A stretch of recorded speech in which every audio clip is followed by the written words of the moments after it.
pero yo creo que lo que me corresponde hacer a mí en este momento y en este lugar es tratar de hablar desde la realidad local, ¿no? Poner un poco, compartir con ustedes lo que hemos estado haciendo a nivel local desde Chiloé y desde el territorio de Chiloé, del territorio huilliche de Chiloé, y lo que ha estado haciendo particularmente la organización ancestral del pueblo huilliche de Chiloé. Ese es el relato que yo conozco y en ese relato es en el que yo estoy involucrada. Entonces, sin ser demasiado pretenciosa, quiero contarles un poco en qué hemos estado estos últimos 30 años, ¿ya? Y contarles que el punto central del trabajo del Consejo General de Caciques huilliche de Chiloé ha estado orientado, primero diría yo, son dos luchas que son dialécticas, ¿no? No se pueden separar una de la otra. Una es el fortalecimiento de esta organización ancestral, su visibilización, enfrentar la contingencia, enfrentar la invisibilidad histórica o todas las situaciones que ha tenido que vivir, ¿cierto?, a partir del año 1600, que es más o menos donde nosotros situamos el surgimiento de esta organización, ¿ya? El Consejo General de Caciques, nosotros decimos, más o menos nace, ¿cierto?, con la lucha contra la encomienda, en tanto una figura organizada, una estructura que se podría decir, un conjunto de caciques que luchaban por la defensa de la tierra, del territorio, de su libertad, de su vida. Más o menos nosotros la marcamos en el año 1600 y la asociamos directamente con la rebelión indígena en contra de la encomienda y en contra de todas las situaciones de injusticia que ocurrían en esta parte del archipiélago, en esta parte del territorio.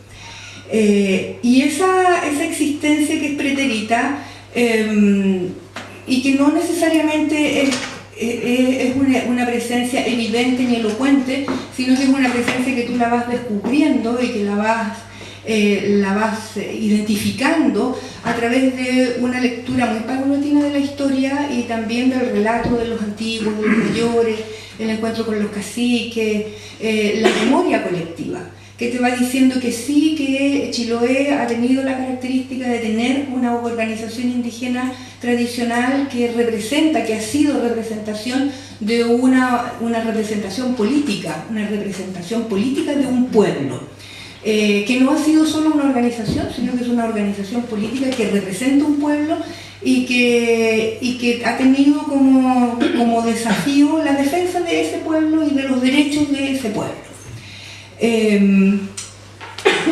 Esa es una parte de la historia. O sea, es bien difícil defender el territorio, defender el agua o defender el bosque o defender la naturaleza, si al mismo tiempo no haces un camino con esa organización y no defiendes también o no empeñas tu tiempo y tu empeño profesional, tu empeño personal en también fortalecer esa organización, ¿ya? Así que yo creo que en estos 30 años nosotros hemos dado una pelea muy fuerte justamente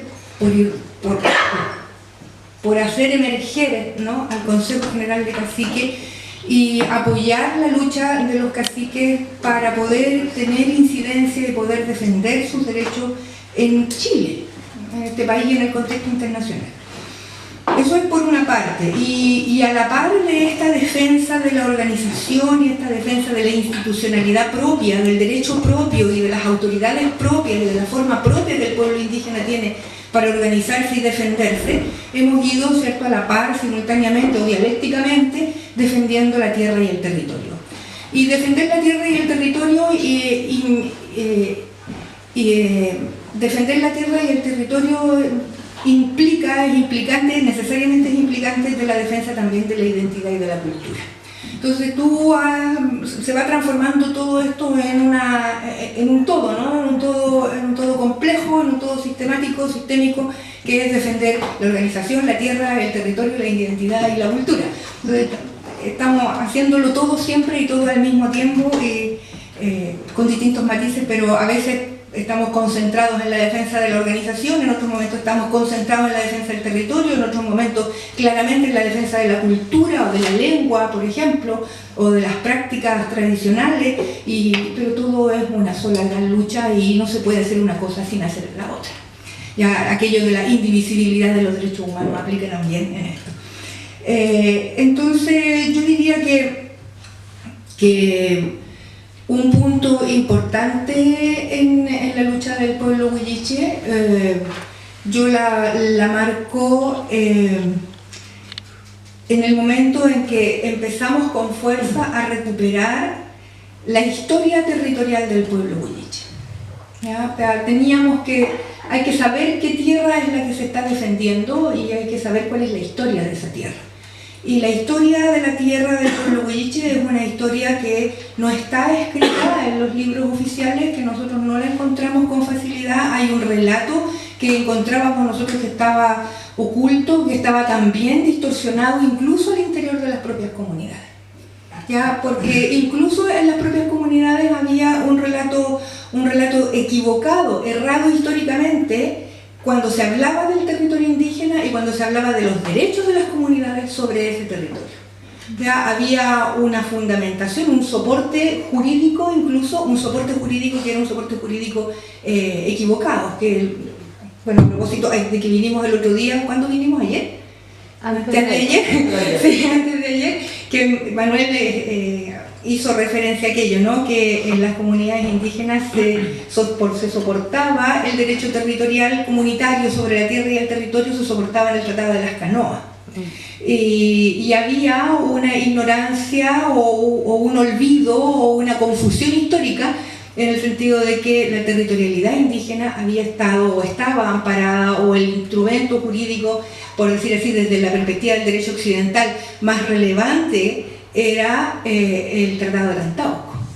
¿Ya? Entonces ahí había un desfase en una cantidad también de tiempo, de años, y un relato histórico distinto que era atribuible al pueblo huilliche, pero que en realidad no era del pueblo huilliche, sino que era del pueblo mapuche de la zona cuando se suscribió el Tratado de las Canoas. Entonces, partir por ahí, ¿no? Nosotros en el Consejo hemos partido por reconstruir la historia del territorio, para poder sostener una lucha, además una lucha tan dura como es la lucha territorial, si no tienes las bases bien claras, las bases históricas, ¿no? Las bases normativas, las bases jurídicas, qué es lo que te soporta, dónde están tus argumentos, tu defensa. Entonces, por ahí partimos. Yo partí con eso cuando llegué a Chile, yo llegué jovencita. Partimos por ahí, que fue la reconstrucción de la historia del territorio. Y poner en valor el antecedente normativo que a nuestro gusto es el más significativo, el más importante, porque es un instrumento además que tiene una connotación de derecho internacional, que es el Tratado de Antauco. ¿Ya? Y reconstruir esa parte de la historia que era la historia del pueblo huilliche antes de la firma del Tratado de Antauco, que es toda la historia de la mensura, del reconocimiento y de la titulación de los potreros de realengo, particularmente en la que se llamaba la costa de Payos de Chiloé. Y eso nos ha tomado gran parte de la vida. En realidad yo me he pasado hartos años de mi vida estudiando en los procesos de reconocimiento, de mensura, de cómo se fue identificando la presencia de los pueblos indígenas en el territorio durante el tiempo de la colonia, y cómo eso arribó en la generación de títulos comunitarios de dominio que demuestran documentalmente, que son pruebas documental indiscutida de que los pueblos indígenas eran propietarios de sus territorios. Ahora, yo no sé si se resulta tan necesario decir que eran propietarios, eran poseedores, ocupantes, pero resulta que además eran propietarios.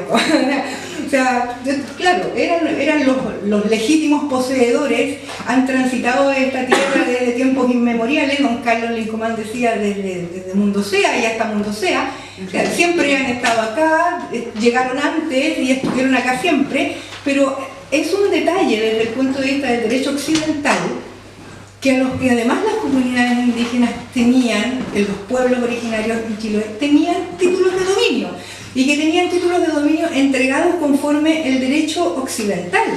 O sea, que se les entregaron títulos y que esos títulos no fueron donaciones, sino que fueron ventas. Porque el pueblo indígena, Huilliche de Chiloé, por decir así, compró su tierra. Compró su tierra a través de un proceso de compra-venta, donde lo que hubo fue un reconocimiento del territorio, una mensura territorial, la entrega de un título comunitario que entregaba la tierra a los caciques.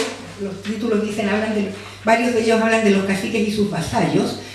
Se le entregaba la tierra a los caciques, a uno o a un conjunto de caciques, con puntos que eran referenciales, puntos geográficos referenciales, y a cambio de eso los pueblos indígenas viajaron a Ancud, a la caja real, y pagaron entre 10 y 15 pesos por esos títulos. Entonces, ese detalle que puede ser, no sé si a ojos profesionales, es muy significativo.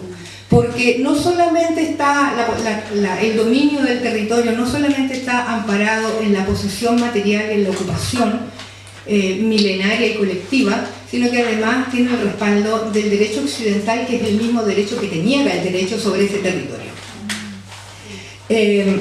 Y el relato, yo no sé cuántos de ustedes conocen ese relato, pero una vez que se entregaron los títulos de realengo en Chiloé, y concluido la firma del Tratado de Tantauco, cuando se produce la anexión de Chiloé a Chile, el Tratado de Tantauco expresamente establece en dos de sus disposiciones, en dos de sus artículos, el sexto y el séptimo del Tratado de Tantauco, establece expresamente que la República de Chile, el naciente Estado de Chile, va a reconocer los dominios, los territorios legítimamente adquiridos durante la colonia. Es una disposición del Tratado Internacional que lo dice tal cual: se respetarán y se reconocerán, ¿cierto?, los territorios legítimamente adquiridos. Y eso, legítimamente adquiridos, significa adquiridos conforme la normativa, ¿no?, la normativa vigente del momento. Y eso, por lo tanto, implica o es implicante, y no puede no ser implicante, del reconocimiento jurídico de los títulos de realengo que se habían entregado a las comunidades indígenas y a los pueblos indígenas que habían comprado sus territorios después de los procesos. No, quiero partir agradeciendo la invitación, agradeciendo sus presencias y reiterando de nuevo el agradecimiento a Ana María por la pega que han hecho, importante rescate histórico y de derechos. Y porque, bueno, nos permite seguir dialogando un poco con base en lo histórico y trayéndolo al presente, que bueno, ya Alfredo nos adelantaba un poco el contexto un poco difícil. Efectivamente, mientras se apoderaban de territorio chilote para el extractivismo forestal a lo largo del territorio chileno, el extractivismo ha hecho lo mismo que ha estado haciendo en Latinoamérica y en todo el sur mundial, ¿sí? Delante alguien hablaba de... Sí, pues delante dijeron la cuarta región, o no sé qué región era, la séptima región, Maule.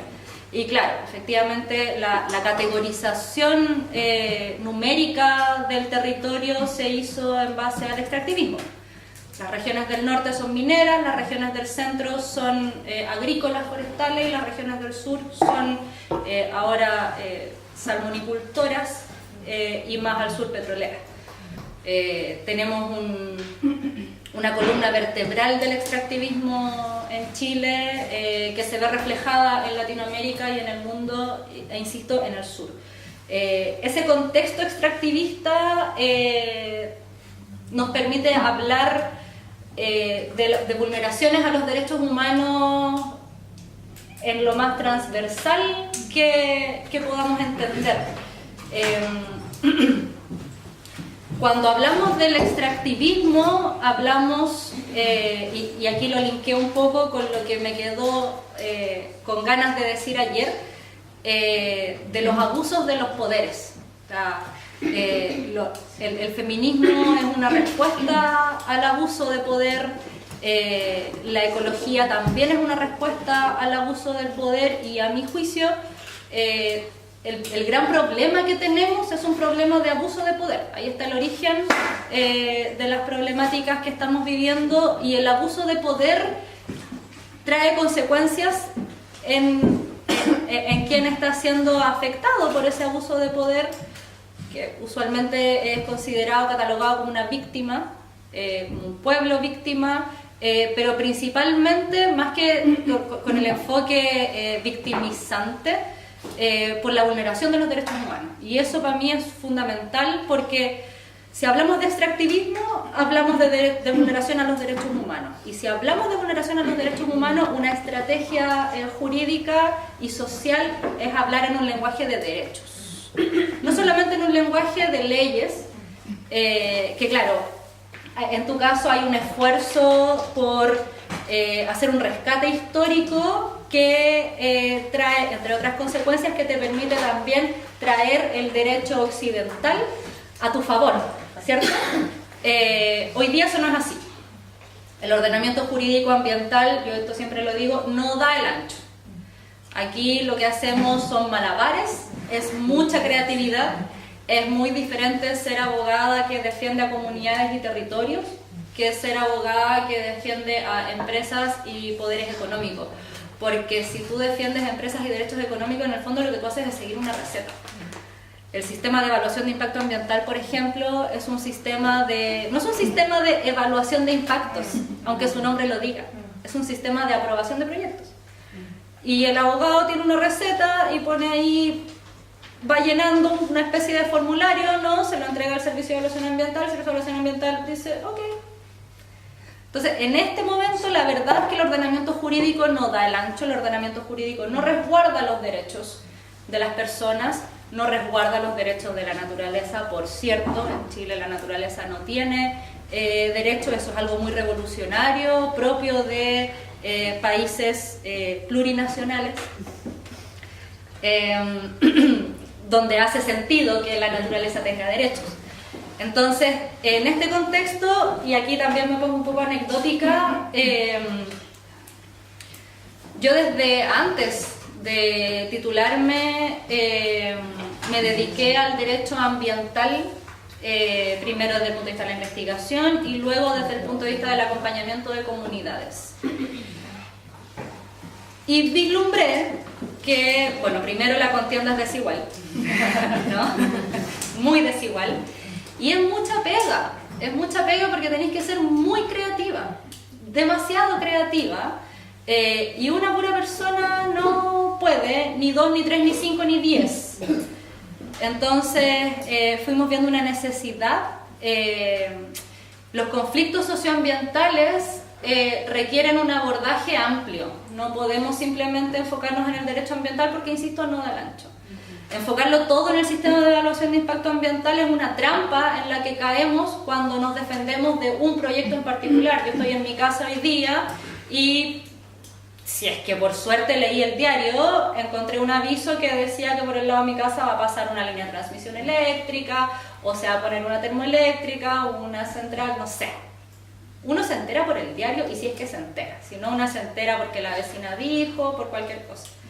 Entonces, llega este proyecto, se impone y una tiene el derecho de levantar el dedo, pedir la posibilidad de tomar la palabra, si es que te lo dan, tomar la palabra, dar tu opinión sobre el proyecto y listo. Ese es tu derecho. Si luego estás bien asesorada o más o menos bien asesorada, puedes ir a reclamar que tu observación ciudadana que aportaste en el proceso de participación ciudadana no fue debidamente considerada. ¿Qué es debidamente considerada? Hay un instructivo de 7 páginas del Servicio de Evaluación Ambiental que dice más o menos qué es lo que es debidamente considerado.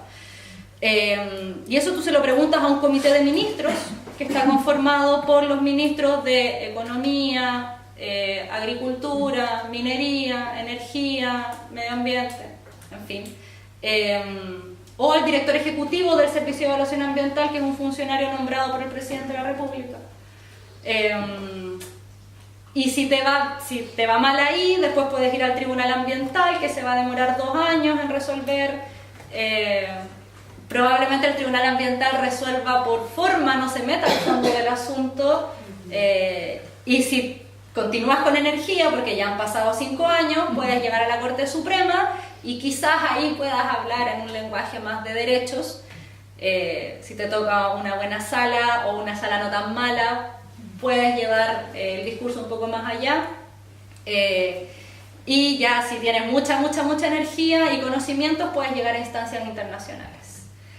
Ahí ya pasaron 10 años, el río se secó, la montaña se murió, en fin. Entonces, es difícil y es importante hablarlo en un lenguaje de derechos. Y es en ese contexto, entonces, como decía, en que surge la Defensoría Ambiental, que es la ONG de la cual soy fundadora, pensando en buscar satisfacer una necesidad colectiva, ¿no? O sea, yo defiendo este territorio no porque yo viva en este territorio, sino porque es nuestro territorio, porque somos parte del territorio, somos parte del ecosistema, convivimos, nos relacionamos. Entonces, cuando en Santiago las marchas eran multitudinarias por la Patagonia sin represa, ahí lo empezamos a ver, ¿no? Pero este tipo de conflictos requiere primero, muchísimas horas de trabajo muy consciente, dedicado y amoroso, porque es difícil, es muy difícil la pega. Son 2 días de pega y 1 día de llanto, y 2 días de pega y 1 día de llanto, y así nos vamos. Se requiere un enfoque transdisciplinario, porque el derecho ambiental además es muy complejo. Ahora, por ejemplo, mi último dolor de cabeza fue Alto Maipo y poder entender cómo funciona la roca cuando la perforan y cómo eso afecta en el acuífero que está debajo, que alimenta el río, que no está aquí, tampoco más allá, y cómo eso nos alimenta de agua potable a toda la región metropolitana. Entender eso para un abogado es complejo. Entonces necesitáis al hidrogeólogo, necesitáis, no sé, a la socióloga en algunos casos, a la psicóloga, qué sé yo. Se necesita un enfoque transdisciplinario y, por cierto, territorial. Y esa era una necesidad que había y que existe hasta el día de hoy. Hoy día hay comunidades que tienen mucho conocimiento sobre sus territorios, tienen mucho conocimiento sobre sus derechos, pero no tienen idea cómo ejercerlos, porque así está dibujado el ordenamiento jurídico, para que una no sepa cómo hacerlo. Se necesita mucha pega, se necesita mucha gente, y así surgió la Defensoría Ambiental. Entonces, traído esto a la situación puntual de Chiloé, que es un poco reflejo de lo que está pasando a nivel nacional, vemos, como comentaba Alfredo, distintos tipos de extractivismo, ¿no? Y buscamos la manera de enfrentarlos, de abordarlos sin morir en el intento. Y aquí me gusta traer a colación el caso ya brutalmente paradigmático que tenemos en Chile, que es la situación de Puchuncaví y Quintero, que es paradigmáticamente, lamentablemente, la zona de sacrificio. El concepto de zonas de sacrificio no es un concepto que esté establecido en el ordenamiento jurídico, no hay una ley que lo defina, nadie dice qué es la zona de sacrificio. Una vez me acuerdo de una comunidad en Andacollo, me preguntaba, pero ¿cuál es el procedimiento que tengo que hacer para que me declaren zona de sacrificio? Creyendo que al declararse zona de sacrificio, no sé, alguien iba a invertir recursos para venir a solucionar la cuestión. Y no es así. Lo más cercano que tenemos es el informe anual el informe anual de derechos humanos del Instituto Nacional de Derechos Humanos, que el 2014 reconoció por primera vez, y de eso no hemos agarrado, pero reconoció la existencia de al menos 5 zonas de sacrificio, que son Quintero, Puchuncaví, Huasco, Coronel, Tocopilla y Mejillones. Ese mismo año se reunieron las comunas de zonas de sacrificio en un cónclave, que se vienen reuniendo las comunidades año tras año, y se autodefinieron. Y los elementos básicos de su autodefinición son el extractivismo, la imposición de industrias contaminantes y la vulneración de